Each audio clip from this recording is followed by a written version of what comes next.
Hola, ¿qué tal? Je vais vous faire une vidéo pour vous parler de l'élimination de l'Italie qui n'ira pas à la Coupe du Monde.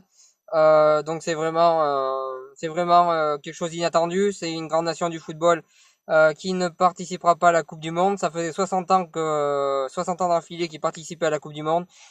Donc c'est vraiment un événement et on va dire un plutôt triste événement pour l'Italie qui disputera pas la Coupe du Monde. Donc je vais dire pour moi qu'est-ce qui va pas en ce moment dans cette équipe d'Italie et qu'est-ce qui a fait que qu'il soit éliminé finalement. Voilà sur ça.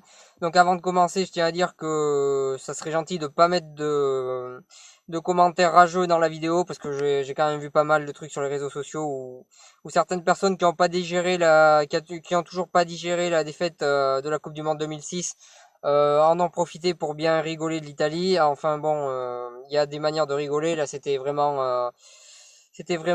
rageux, donc je trouve ça un petit peu dommage. Donc merci de pas mettre de commentaires rageux. Pour en revenir à l'Italie, pour moi, le vrai problème, c'est qu'à l'heure actuelle, ils avaient une génération de joueurs qui étaient titulaires très vieillissantes.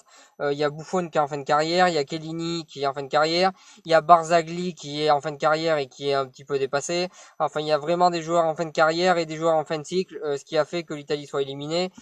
Et la deuxième chose, c'est que la nouvelle génération italienne est pas au niveau, quoi, et tout simplement bien inférieur des générations précédentes, à part Verratti qui est une exception. Sinon, le reste, ça reste quand même assez faible. Et c'est ce qui a fait que malheureusement l'Italie soit éliminée. Donc voilà, je pense que la nouvelle génération italienne est pas du tout au niveau, mais je pense qu'elle avait le potentiel pour se qualifier au moins à la Coupe du Monde. Pas aller peut-être perdre au premier tour de la Coupe du Monde, mais au moins se qualifier à la Coupe du Monde. Je pense que un des problèmes aussi de l'Italie, c'est qu'ils ont pris un entraîneur qui comprenait totalement rien au foot et qui a rien à faire là. Il a rien à faire sélectionneur d'une équipe comme l'Italie. Il était totalement dépassé. Et d'ailleurs, c'est la première fois qu'on voit un joueur qui dit à son entraîneur qu'il veut pas rentrer parce qu'il faut faire rentrer un attaquant. Donc c'est limite le joueur qui entraîne à sa place et qui comprend mieux les choses que l'entraîneur.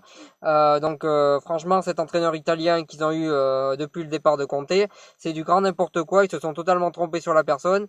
Il a été mauvais du début à la fin. Et, euh, et il mérite totalement de sortir de cette équipe italienne. Après, il n'y a pas que ça, il va falloir trouver un bon entraîneur et, euh, trouver un entraîneur qui arrive à trouver une équipe pas trop mal.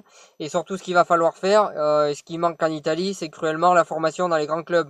Parce que dans les autres pays, tous les grands clubs ont des très bons, ont une très bonne formation.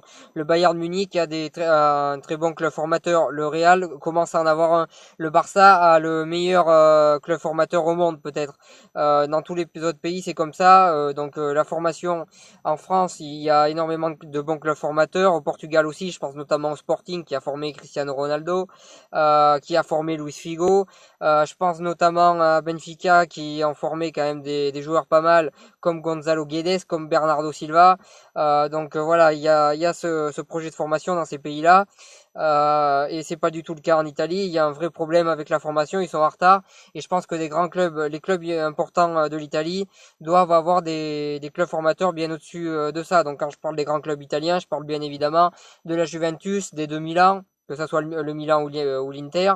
Je parle bien évidemment des deux équipes de Rome, que ce soit la Lazio ou la Roma. Et je parle du Napoli et de deux, trois autres clubs. Donc je pense qu'il faut vraiment qu'ils soient meilleurs sur la formation, parce que sinon ils sortiront pas de bons joueurs, et sinon dans les années à venir, ils gagneront rien pendant plusieurs années. Donc je pense que vraiment qu'il faut qu'ils reconstruisent leur formation. Je pense qu'ils en sont capables. L'Italie, c'est un pays de foot. C'est un pays qui respire le football. Donc, il y a largement moyen de former des bons joueurs en Italie. Je pense qu'il y a les moyens, mais il va falloir être bien meilleur parce qu'ils ont énormément de retard sur les autres pays au niveau de la formation. Et malheureusement pour eux, ils le payent aujourd'hui. Mais j'ai envie de dire, ce qui devait arriver, ben, c'est arrivé, voilà. Ça devait arriver à un moment donné, malheureusement pour eux.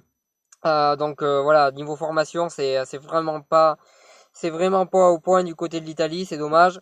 Bien sûr, moi j'aurais préféré voir l'Italie qualifiée à la Coupe du Monde, parce que moi, si je regarde la Coupe du Monde, c'est pour voir des grands clubs s'affronter entre eux. Alors même si j'ai rien contre la Suède, l'Italie c'est un grand club.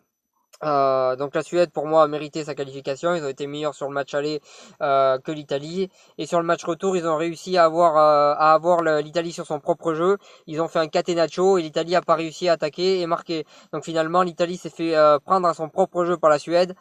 Et c'est très très humiliant de se faire prendre à son propre jeu. Et c'est une humiliation qui fait assez mal mentalement.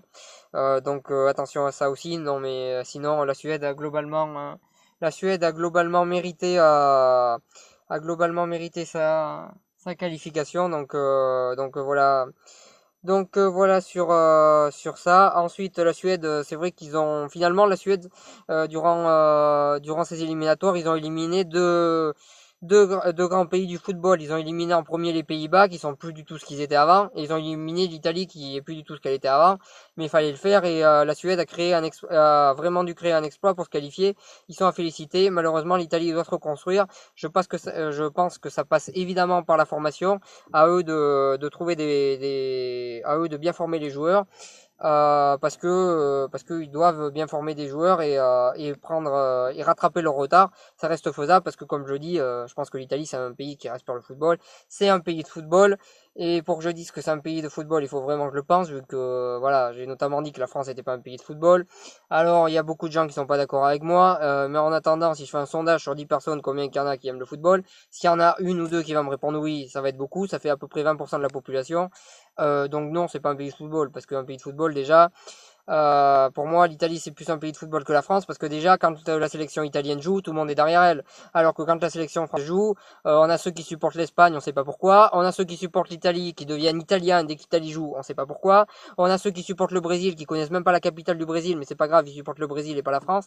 Donc à un moment donné, on n'est pas un vrai pays de foot, mais eux par contre, quand leur équipe nationale joue, ils sont à fond derrière elle. Donc pour moi, l'Italie c'est vraiment un pays de foot et ils ont tout pour se reconstruire. Mais ils ont énormément de retard sur les autres malheureusement. Mais à eux de se reprendre et moi je pense qu'ils peuvent se reprendre et je l'espère pour eux. Donc voilà ce que j'avais à dire pour CDO. Merci de m'avoir suivi. Si vous avez aimé, n'hésitez pas à partager, à cliquer j'aime et à en parler autour de vous. Bon courage à la Squadra Azzurra et moi je vous souhaite une bonne continuation.